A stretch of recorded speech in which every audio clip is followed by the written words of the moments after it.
Piense por un momento las circunstancias más difíciles que usted atravesó o vivió en este año. Piense por un momento cuando usted estaba abrumado por la angustia, porque algo a lo mejor inesperado o algo difícil se le estaba presentando. Piense por un momento en estas cosas y creo que estaría usted de acuerdo conmigo al pensar que la vida y Dios mismo permite que atravescamos momentos donde no tenemos el control. Sin embargo, hasta aquí nos ha ayudado el Señor. Él nos ha dado fuerza, nos ha dado aliento y creo que podemos estar agradecidos en esta mañana. Vamos a tocar un tema titulado El plan de Dios en las pruebas. Nos hace muy difícil poder entender el plan de Dios en medio de la tentación, en medio de las pruebas o en medio de circunstancias que son terribles. Hemos vivido días de gran gozo y abundancia, pero usted puede recordar que también han habido momentos donde hay escasez, donde hay necesidad, donde vemos quizás muchas limitaciones.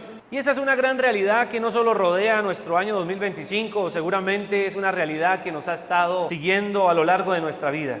¿Recuerda usted sus planes al fin de año 2024? Mi pregunta para usted es, ¿cómo lo sorprendió este año 2025? ¿Fue como usted había planeado el diciembre pasado o cómo le fue este año? Hice esta pregunta a algunos de mis discípulos y ellos me respondían totalmente distinto, totalmente diferente. Y lo cierto es que por más que planeemos, por más de que organicemos lo que va a venir en nuestro futuro, realmente la vida no deja de sorprendernos. Las situaciones nos sorprenden. Vamos al libro de Eclesiastés capítulo 11, versículo 7, y quiero que usted lo entienda un poco más en las palabras del proverbista en Eclesiastés, que cita el verso 7. Suave ciertamente es la luz y agradable a los ojos ver el sol, pero aunque un hombre viva muchos años y en todos esos años tenga gozo, acuérdese sin embargo que los días de las tinieblas serán muchos. Todo cuanto viene es vanidad. Algunos piensan que Eclesiastés es un libro depresivo porque es muy cruel. Yo diría que es más bien un libro muy realista. El proverbista dice, aunque un hombre viva muchos años y en todos ellos tenga gozo, a pesar de que ese hombre viva en abundancia y sienta gozo, y la vida es alegría, diría Daddy Yankee, o más de uno pensaría, la vida es bonita y hermosa, por supuesto que sí, pero aún así vendrán, sin embargo, días de tinieblas, y no van a ser pocos. Uno quisiera que los momentos más felices duraran la mayor parte del año, pero ciertamente hay muchos días de tinieblas. Y el autor termina diciendo en el versículo, todo cuanto viene es vanidad. No confunda la vanidad que tiene que ver con estética, con orgullo, con egocentrismo. No, a eso no se refiere el versículo. Está utilizando un término en hebreo que tiene que ver con lo que desaparece. Algo que tiene una forma, por ejemplo, el humo. Piensas que tiene una forma e intentas atraparlo y de repente te das cuenta de que pierde su forma. No puedes, a veces la vida nos presenta cosas que son vanas. Piensas que estás en tu mejor momento, piensas que ya la hiciste y de repente de un momento a otro eso se desaparece, la sensación de seguridad o la sensación de que ya lo habías logrado. Y a eso se refiere el proverbista. Todo cuanto viene es vanidad. Si todo es pasajero, incluyendo nuestra propia vida, es una realidad que Eclesiastés nos trae y nos presenta. La vida fue diseñada para vivir muchos momentos de gozo, pero momentos también para llorar. Momentos de abundancia, pero momentos también donde nos va a hacer falta. Eclesiastés capítulo 3, verso 4, la versión NBI cita, un tiempo para llorar, un tiempo para reír, un tiempo para estar de luto y un tiempo para saltar de gusto. ¿Cuántos bendicen al Señor por esa verdad? Es una realidad que nos debe llenar de aliento. Atravesar cualquier prueba en la vida puede resultar una experiencia muy provechosa, constructiva y hasta gozosa, ¿sí? Yo pienso que la Biblia es un libro que tiene muchas paradojas. Una es como algo contradictorio, pero no es contradictorio, sencillamente se complementa. Déjeme darle una paradoja bíblica. La paradoja de la cruz. Los enemigos de Cristo o del Evangelio dicen, matamos a Jesús porque lo crucificamos. Pero hay algo paradójico ahí. Y es que aunque fue la muerte en la cruz, esta muerte produjo una victoria, una conquista. Cristo a través de su sacrificio compró y dio vida. La paradoja es: la muerte trajo vida. La paradoja que encontramos en la palabra de Dios, en muchos textos vemos algo paradójico, ¿no? Y hablando de este tema, el apóstol Pablo dice: gozaos en la tribulación. Y uno se pregunta: ¿quién se va a gozar en una prueba, pastor Pablo? Alguien le diría al apóstol Pablo: pero ¿quién se va a alegrar cuando está viviendo luto? ¿Quién se va a alegrar cuando está viviendo escasez? ¿No es esto paradójico? Alguien diría: ¿no es algo contradictorio? Por supuesto que no. Escuche, atravesar cualquier prueba en la vida puede resultar una experiencia provechosa, constructiva y gozosa si el cristiano lo analiza desde la perspectiva correcta. Podrá entender el plan de Dios en cualquiera que sea el momento que esté atravesando. El cristiano podrá entender el plan de Dios cuando está viviendo abundancia. Podrá entender qué hacer con tanto recurso. El cristiano también podrá entender el plan de Dios cuando esté viviendo escasez, cuando esté viviendo necesidad o pérdida. Desde la perspectiva de Dios, la perspectiva cristiana, por supuesto que los problemas y las cosas buenas de la vida las enfrentamos de una manera distinta al que no tiene el temor de Dios. ¿Alguien está aprendiendo en esta mañana? Si la vida fue diseñada por Dios para vivir muchos momentos, la Biblia es clara en decirnos que la prueba entonces viene porque Dios quiere. ¿Tú crees que el diablo es tan autónomo de venir y tentarte porque quiere? ¿Tú crees que Satanás tenía tanta autoridad de venir y azotar a Job? Por supuesto que no. Hasta el mismo diablo necesita de la autoridad o del permiso de Dios para venir a probarnos o a tentarnos. Dios mismo, quien permite la vida, permite circunstancias que para nosotros son a veces hasta ilógicas o difíciles de comprender, porque uno dice: hay gente que no teme a Dios, pero sí está disfrutando abundancia, y yo, ¿por qué me sucede esto a mí si somos una familia de creyentes? ¿Por qué estamos viviendo la enfermedad de mi padre o la necesidad que tenemos? Y la persona es dada a cuestionar el plan de Dios, mas no tiene una perspectiva clara de cuál es el plan de Dios o el propósito de Dios. Y lo primero que quiero que entienda es que la prueba viene porque Dios quiere. Mi oración a veces es: Señor, si tú permitiste esta prueba o este momento que está bien tenaz, solo te pido que se cumpla tu plan con esta prueba. Quisiera que terminara ya, pero quiero que se cumpla tu propósito. Por algo la permites, por algo me la estás enviando. El Señor Jesús también oró al Padre en el huerto de Getsemaní, diciendo, su última oración fue: si es posible, aparta de mí. Jesús ya sabía lo que iba a pasar. En unos minutos vendría el traidor, le besaría la mejilla, lo entregaría. En unos minutos él iba a pasar el escarnio de ser golpeado, de ser azotado. Y no sé quién de ustedes puede pensar en esto y lo cruel que es saber que vienen por usted y que lo van a maltratar. Pero Cristo vivió esa angustia en su humanidad, y Cristo ora diciéndole: Señor, Padre, si es posible, aparta de mí esta copa. Nadie quiere beber la copa de la angustia, nadie quiere beber la copa de la prueba. Por supuesto que yo no estoy predicando esto para que usted diga: Señor, pruébame, pruébame. No, lo que estoy diciendo es: entendamos que la voluntad de Dios permite las pruebas muchas veces. Y aún así, cuando ores, si el plan de Dios es dejar que la prueba permanezca, permanecerá. Jesús pidió: si es posible, apártala. ¿Y cuál fue la respuesta del Padre? Es posible, pero no te la aparto. La vas a tomar toda. Como cristianos, ¿estamos preparados para ese tipo de respuestas del Padre a Jesús? ¿Estás preparado para que Dios diga: claro que escucho tu oración, claro que no soy sordo, claro que inclino mi oído a tu clamor, pero yo sé los planes que tengo para ti? Y a veces no es como pensamos ni como oramos, es como Dios quiere. ¿Cuántos dan gloria al Señor? Así que mi mensaje en esta mañana está dirigido al corazón del creyente que desea ser victorioso, que desea ser fiel en el desierto, fortalecer su fe en cualquier circunstancia. David decía: no me des pobreza, Señor, tampoco me des mucha riqueza. Todo tiene un extremo, Señor, pero ayúdame a mantenerme firme, ayúdame a mantenerme fiel. Vamos al libro de Job, capítulo 5, verso 7. Y por si no fuera suficiente, el libro de Job también nos predica de esta realidad. Libro de Job, capítulo 5, verso 7. Pero como las chispas se levantan para volar por el aire, así el hombre nace para la aflicción. Es algo natural cuando enciende la zarza el fuego, y dice: así como las chispas se levantan para volar por el aire, así el hombre nace para la aflicción. El hombre nace para la aflicción, eso es muy deprimente. Pero ¿no nota usted, y creo que es la razón por la cual un amigo en alguna ocasión me dijo, uno nace llorando, no nace riendo? Desde el primer segundo en que uno llega a este mundo, ya está como experimentando aflicción. Y usted dice, ay, que el niño crezca y ya voy a preocuparme menos. Va creciendo, es un adolescente y más, son diferentes preocupaciones y el trayecto de la vida enfrenta pruebas distintas que van evolucionando, pero lo cierto es que cada etapa de la vida puede verse como una prueba. ¿Cuántos dan gloria a Dios? Escuché a un empresario mexicano muy reconocido y el tipo compartió algo en un podcast que me llamó la atención y Dios lo usó, pienso yo. Por supuesto que no está en la Biblia lo que le voy a decir, pero pienso que tiene que ver con lo que estamos hablando. Este tipo decía, yo creo en que uno vive muchas vidas. Yo dije, ahora me salió por allá hinduista que cree en la reencarnación, pensé yo. Pero el tipo terminó de explicar diciendo, cada etapa de nuestra vida puede ser vista como una vida, cada década. ¿Recuerda usted cuando tenía los 10 años, los 20, los 30, los 40? Ahorita llegué yo aquí a Girón y mis amigos ya pasaron los 40. ¿Y a qué hora yo me veo en los 32? Ya voy para los 33.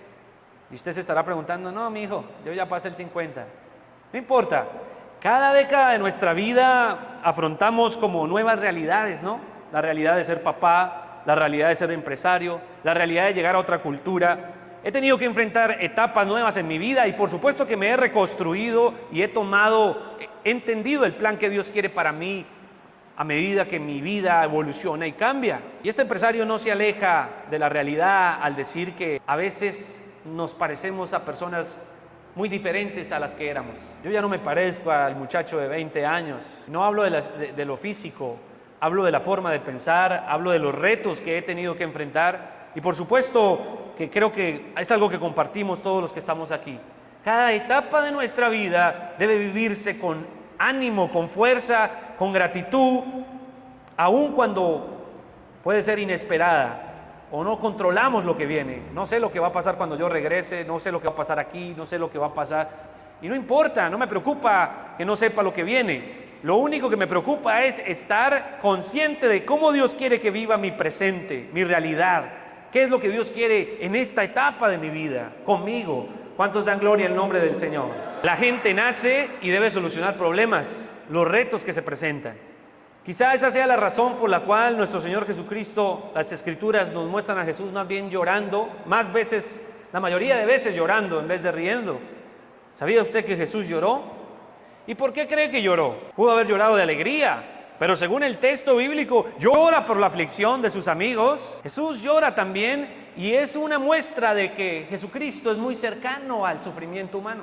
Puede ser que el pastor no tenga ni idea de qué tipo de sufrimiento usted experimenta o qué tipo de prueba. Y puede ser que usted no tenga ni idea de qué tipo de tentaciones y pruebas enfrento yo.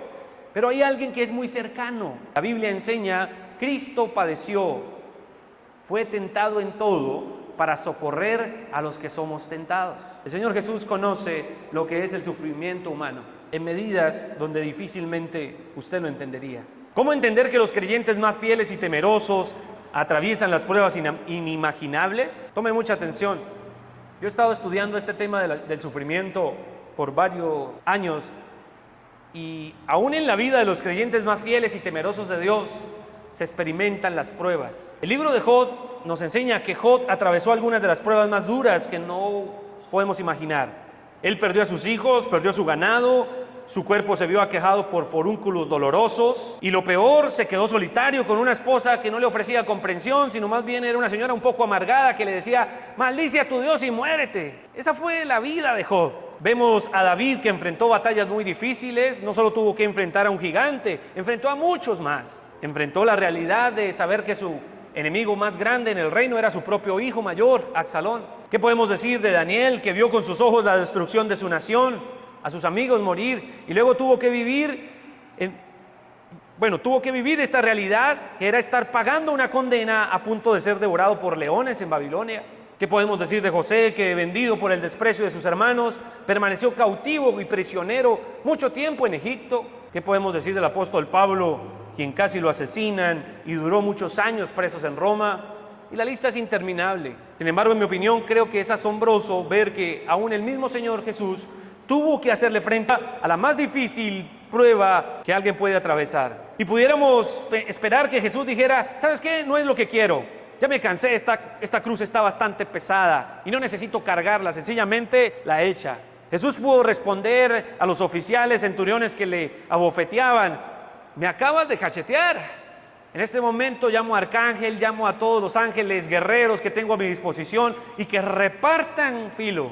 Jesús pudo haber hecho esas cosas. Sin embargo, Él entendió y soportó esto. En vez de eso, lo que sucedió fue Mateo 26:39.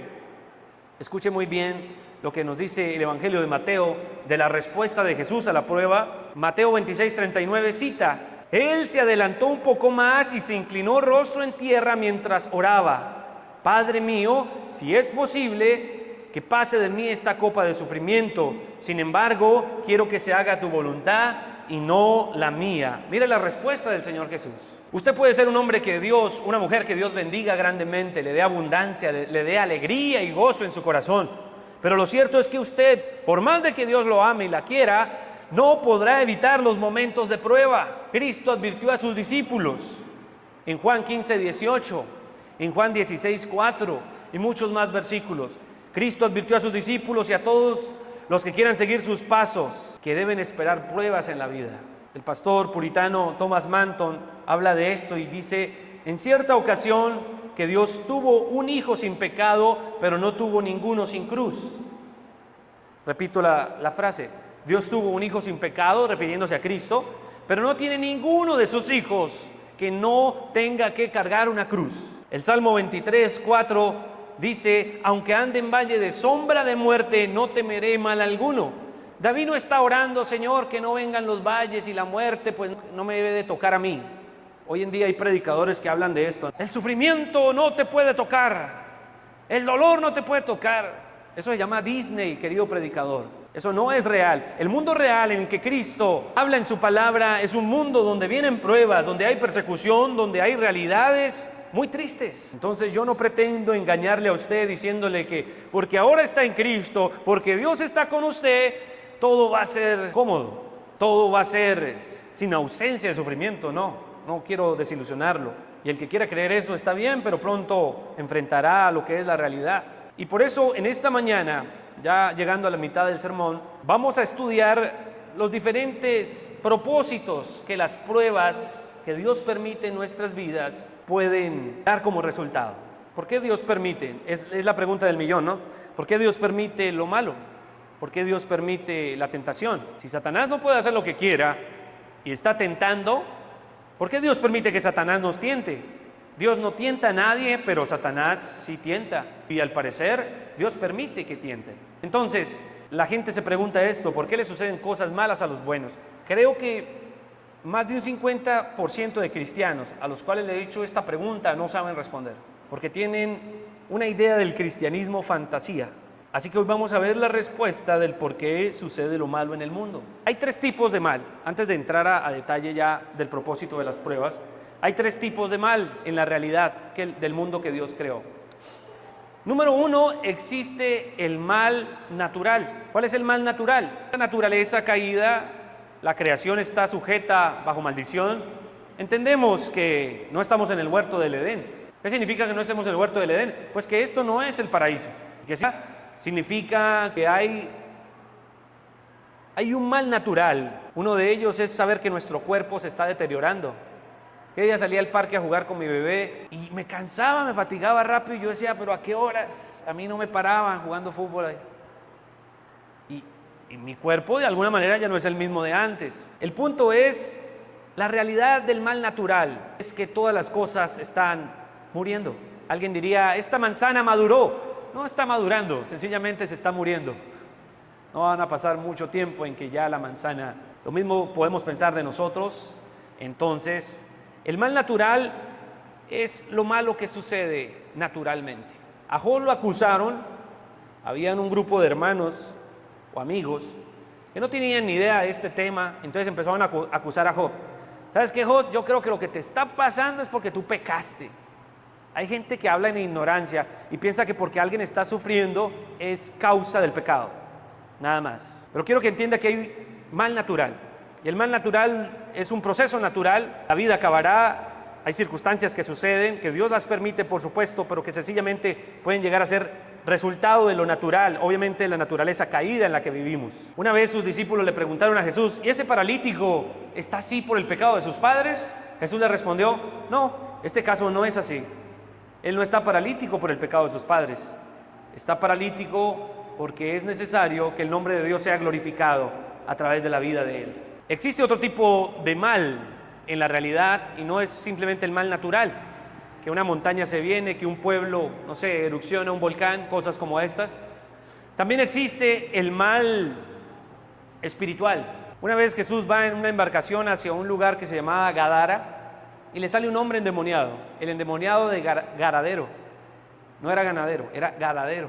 Este endemoniado, cuando Jesús habla con este personaje, responden demonios que afirman llamarse como legión. Una legión romana, para que usted me entienda, un centurión era comandante de 100 soldados, era una centuria romana. Una legión podría reunir entre 10 centurias o 10,000 centurias. Estamos hablando de que una legión son miles de demonios en un solo cuerpo. Jesús habla con un endemoniado que tenía más de 1,000 espíritus dentro de él. Entonces, mi hermano, alguien diría: no existe el mal espiritual.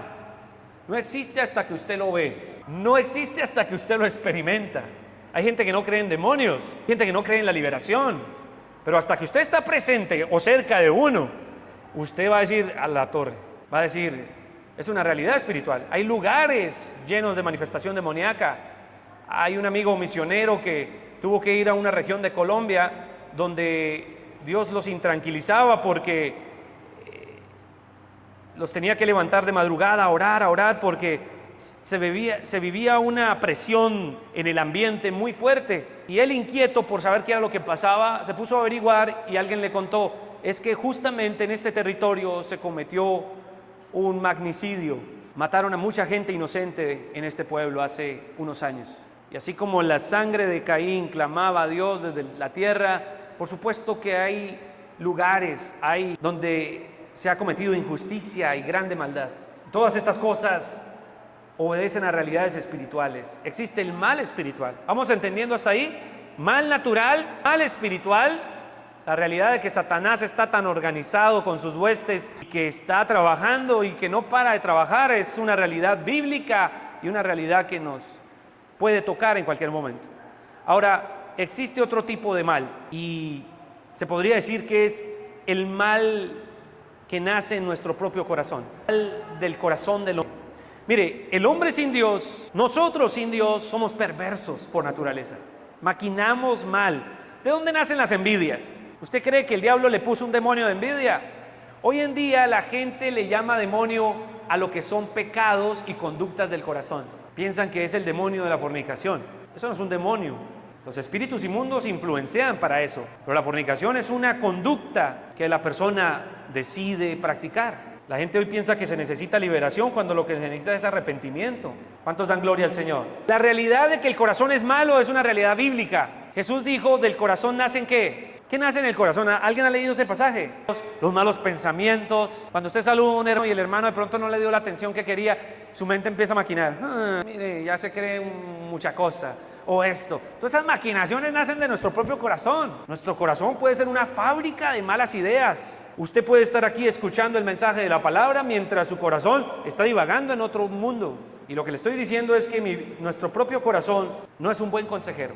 Así que la Biblia enseña que del corazón nacen cosas muy malas. Cuando Caín ve lo que sucede con su hermano Abel y que Dios mira con agrado lo que Abel hizo, Caín, en vez de decir que no, pues si mi sacrificio no fue tan aceptable ante Dios, voy a intentarlo otra vez, en vez de mejorar o construirse de manera en que Dios lo mirara nuevamente y le diera oportunidad, en vez de eso Caín maquinó en su corazón ¿qué? Envidia, amargura contra su hermano. Y fue más fácil ir y matarlo que mejorar lo que él había hecho. Esa triste realidad, así usted lo considera un mito o un relato antiguo, es la realidad de la historia humana. Muchos seres humanos han decidido hacer ¿qué? El mal contra su prójimo en vez de intentar inspirarse y hacer las cosas diferente y mejor. Pero bueno, no me quiero ampliar mucho en eso.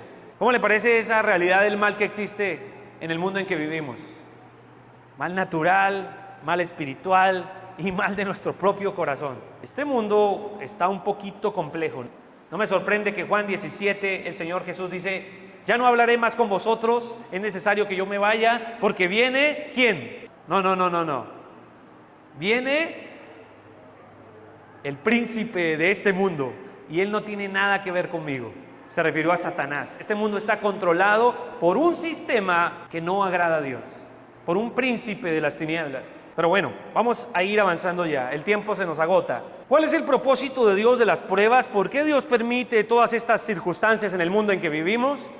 Número 1, las pruebas verifican la fortaleza de nuestra fe. Este es uno de los grandes propósitos de las pruebas. Verifican la fortaleza de nuestra fe. Una gran ilustración de cómo las pruebas pueden o muestran la fortaleza de nuestra fe es saber, por ejemplo, el caso del apóstol Pedro. Pedro le dice al Señor: yo estoy contigo siempre, hasta las últimas, Señor. Yo te quiero. Pero el Señor le responde a Pedro: aunque tienes el deseo, no es como tú dices, Pedro. Y Pedro en poco tiempo descubre, cuando el gallo canta 3 veces, que no amaba al Señor. Tuvo una prueba y tambaleó en esa prueba, se avergonzó de su maestro, se le olvidó el amor que había profesado por el Señor. Y esto es lo que yo quiero que usted entienda. El apóstol Pedro, después de eso, la Biblia no dice que los gallos siguieron cantando y él siguió traicionando a Jesús. No, pero esa prueba en la cual él se vio débil en su fe, lo ayudó a ser el Pedro que usted lee en las cartas, primera, segunda carta de Pedro. Un Pedro más maduro, un Pedro más fuerte, fortalecido en el Señor. Quiere decir que Dios permite las pruebas para saber qué tan fuerte estamos. Yo como profesor a veces les digo a mis alumnos: la manera en que yo sé que ustedes están aprendiendo no es que ustedes se memoricen algo. La manera en que yo puedo saber si usted aprendió es que usted puede demostrar la competencia, demostrar que aprendió en la práctica. El Evangelio no es teoría, el Evangelio es práctica, el Evangelio es prueba, el Evangelio es examen, el Evangelio es un camino angosto. ¿Cuántos dan gloria al Señor? Entonces, la prueba de nuestra condición espiritual. Hace unos días llegamos aquí a Colombia, y mientras bajaba del aeropuerto, yo miraba esa subidita, pero de bajada es mejor, ¿no?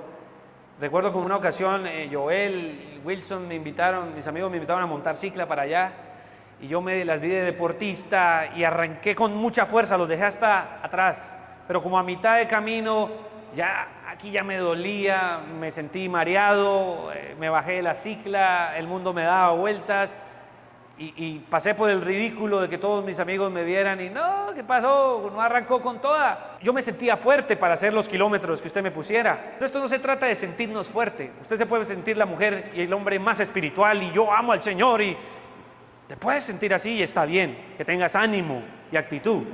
Pero el ánimo y la actitud no lo es todo.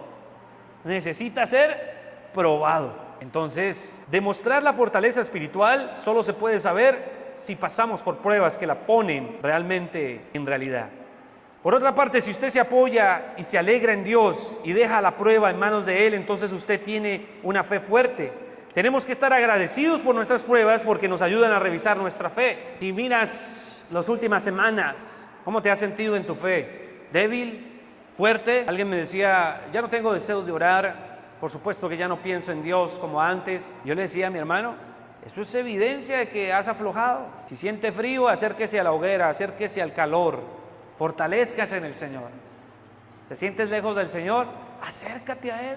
¿No tienes deseos de buscarlo? Ríndete al Señor y dile: me siento así. Algo pasó en mi estado espiritual, Señor.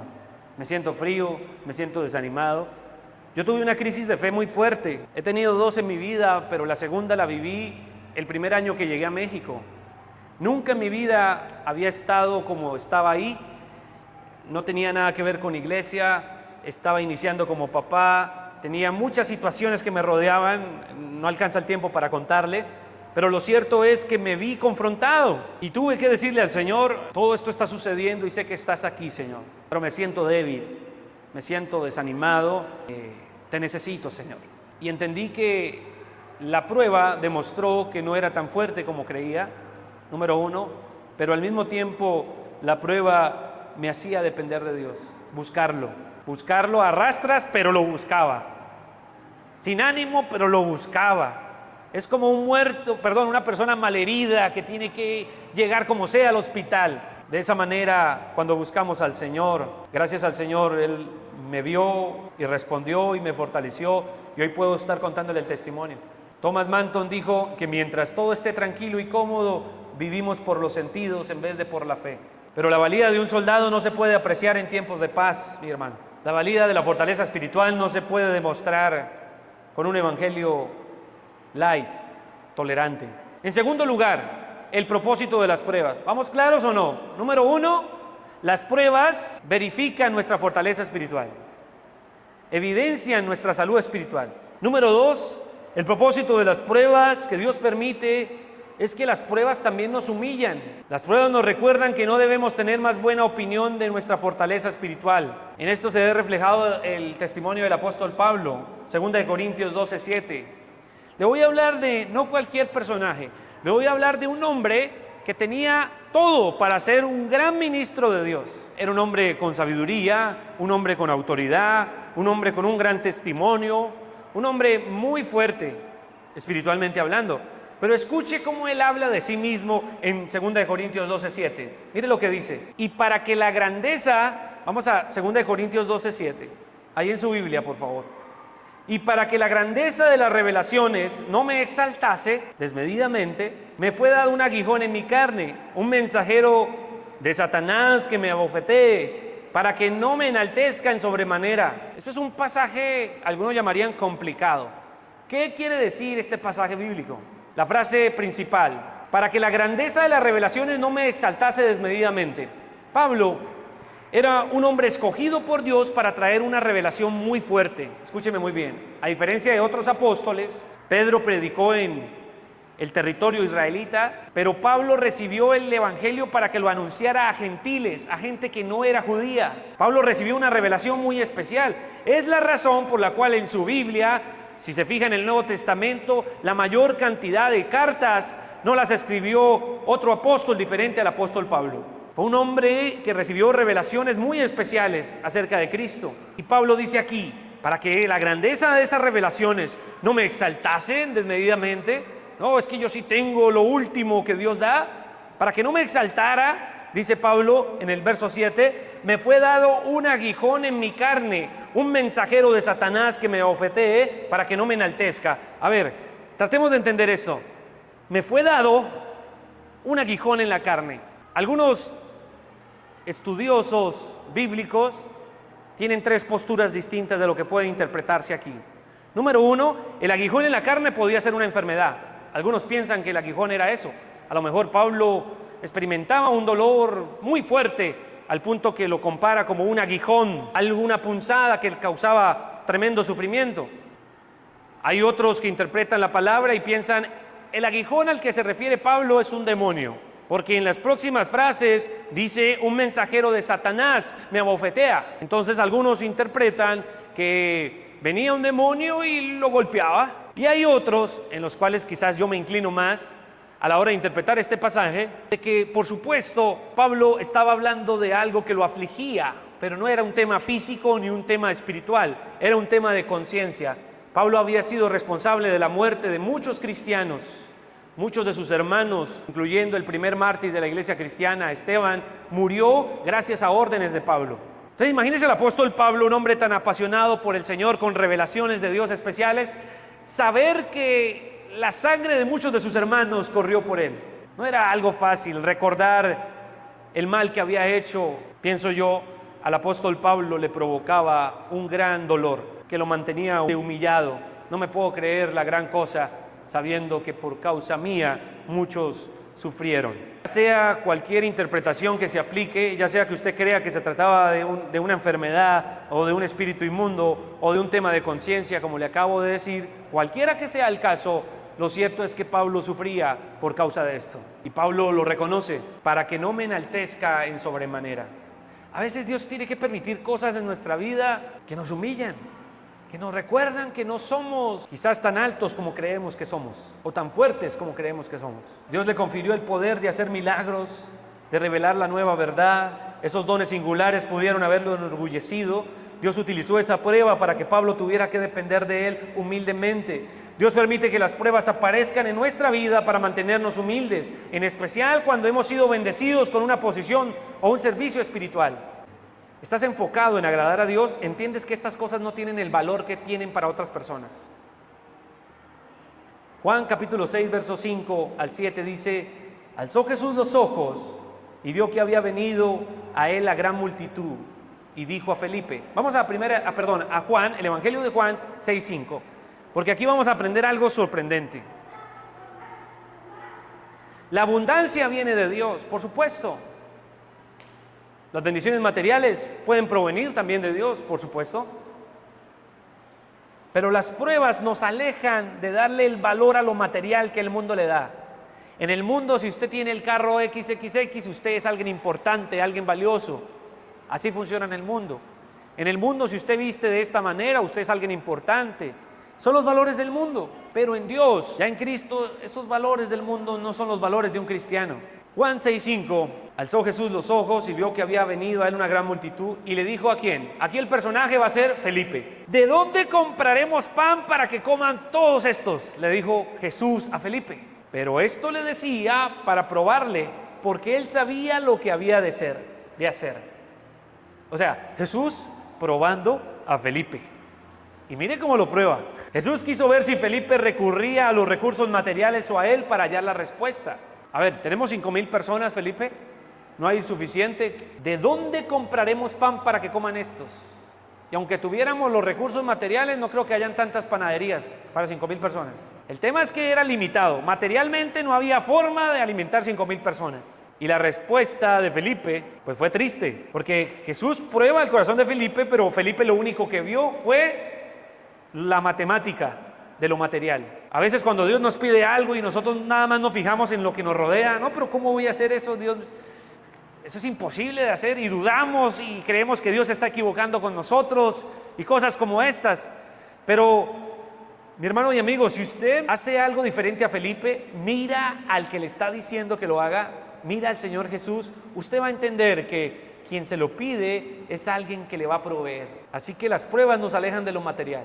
Cuando Felipe, imagínense la cara de Felipe, cuando vio que Jesús multiplicó los panes, los peces y alimentó a esa multitud, se dio cuenta que él estaba pensando en lo material, pero realmente cuando Dios obra, las pruebas nos recuerdan que lo material es secundario.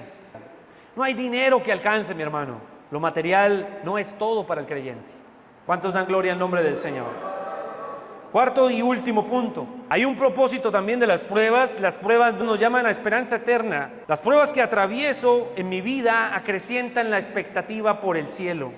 Al igual que las pruebas crean un desinterés creciente por el mundo pasajero, así también crean un mayor deseo. Por ejemplo, por reunirme con un ser querido, por estar junto al Señor. Hace poco hablé con un hombre que tiene una flota de trailers, y mi suegro y yo nos acercamos y le preguntamos: ¿qué se siente tener tantos trailers, patrón? Me dijo: se siente lo mismo que tener uno. ¿Cómo? Sí, lo mismo. Ganas, gastas, es una dinámica aburrida, pero se siente lo mismo que tener uno. Bueno, yo pensaba en este señor y yo decía: y a veces cuando anhelamos solo acumular y tener y tener y tener para llegar a la conclusión de este señor, ¿qué es más valioso que acumular? ¿Qué es más valioso que lo que es valioso para el mundo? Y la Biblia nos enseña que lo eterno tiene un peso de más valor. Yo no estoy diciendo, escúcheme mi hermano, que no es importante que te preocupes por el patrimonio de tu familia o el bienestar de tus hijos. Por supuesto que sí. Yo chambeo. Yo me la paso trabajando, ahorita tengo la empresa funcionando en esta temporada, todo lo que tú quieras. Sin embargo, si Dios me quita esa empresa, no se me va a acabar la vida, porque confío en que hay algo más allá de eso. El Señor es el que me sostiene, el Señor es el que abre puertas, el Señor es el que cierra puertas. Siempre bendito y alabado sea el Señor. Pero hay algo más valioso y es lo eterno. Si el Señor nos llamase hoy, nuestro corazón está concentrado ¿en qué? ¿En Él o en lo pasajero? Termino con este versículo, 2 Corintios 4, 16, 18. Por tanto, no desmayamos, aunque nuestro hombre exterior se va desgastando, el interior, dice Pablo, no obstante se renueva día en día. En otras palabras, Pablo dice, el tiempo pasa, nos sentimos cansados, todo se está deteriorando, pero interiormente estamos más fuertes que nunca. Interiormente Dios nos fortalece.